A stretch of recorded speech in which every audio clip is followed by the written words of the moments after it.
செம்மன் குவாரி முறைகேடு வழக்கு தொடர்பாக வனத்துறை அமைச்சர் பொன்முடி மகன்களுடன் சென்னை சிறப்பு நீதிமன்றத்தில் ஆஜராகியுள்ளார்.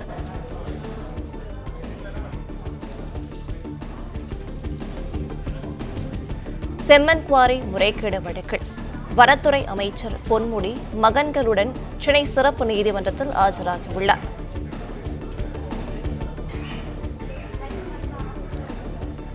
2006-2011 வரை கனிமவளத்துறை அமைச்சராக இருந்த பொன்முடி சட்டவிரோத குவாரிகள் மூலம் தமிழக அரசுக்கு 28.36 கோடி இழப்பு ஏற்படுத்தியதாக வழக்கு தொடரப்பட்ட நிலையில் செம்மன் குவாரி முறைகேடு வழக்கில் வனத்துறை அமைச்சர் பொன்முடி மகன்களுடன் சென்னை சிறப்பு நீதிமன்றத்தில் ஆஜராகியுள்ளார்.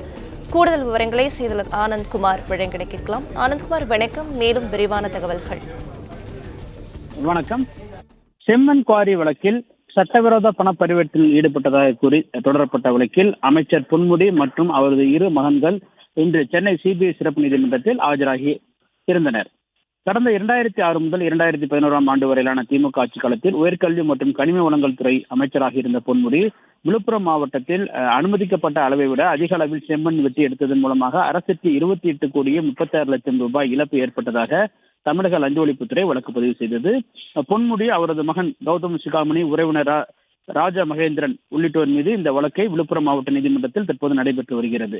இந்த நிலையில் இந்த வழக்கை அடிப்படையாக கொண்டு அமைச்சர் பொன்முடி மற்றும் அவரது மகன் கௌதம் சிகாமணி உள்ளிட்டோருக்கு எதிராக அமலாக்கத்துறை விசாரணை நடத்தியது. இதில் செம்மண் முறைகேடாக வெட்டி எடுத்ததில் பெரும் தொகை ஹவாலா பணமாக பரிமாறியதாகவும் இதன் மூலமாக பெரும் ஹவாலா பணம் பரிவர்த்தனையில் ஈடுபட்டதாக கூறி பொன்முடி மற்றும் அவரது மகன் கௌதம் சிகாமணி உள்ளிட்டோருக்கு எதிராக விசாரணை நடத்தி வந்தது. இந்நிலையில் கடந்த 2023 ஆண்டு கௌதம சிகாமணி உள்ளிட்டோருக்கு எதிராக வழக்கு பதிவு செய்திருந்த சிபிஐ அவர்களுக்கு எதிராக 90 பக்க குற்றப்பத்திரிகையும் சிபிஐ நீதிமன்றத்தில் தாக்கல் செய்திருந்தது.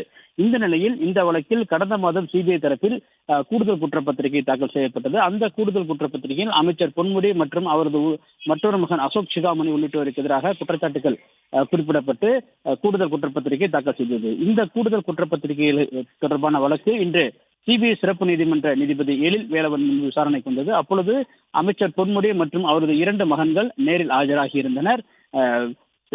தொடர்ந்து அடுத்த விசாரணைக்கு தாம் அமைச்சராக இருப்பதால் தொடர்ந்து அடுத்த விசாரணைக்கு தாம் ஆஜராவிலிருந்து விலக்கு அளிக்க வேண்டும் என கோரி அப்பொழுது பொன்முடி தரப்பில் மனு தாக்கல் செய்யப்பட்டது.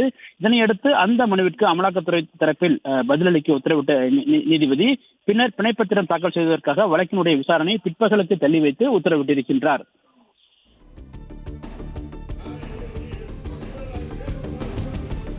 விவரங்களை வழங்கியமைக்கு நன்றி ஆனந்த்.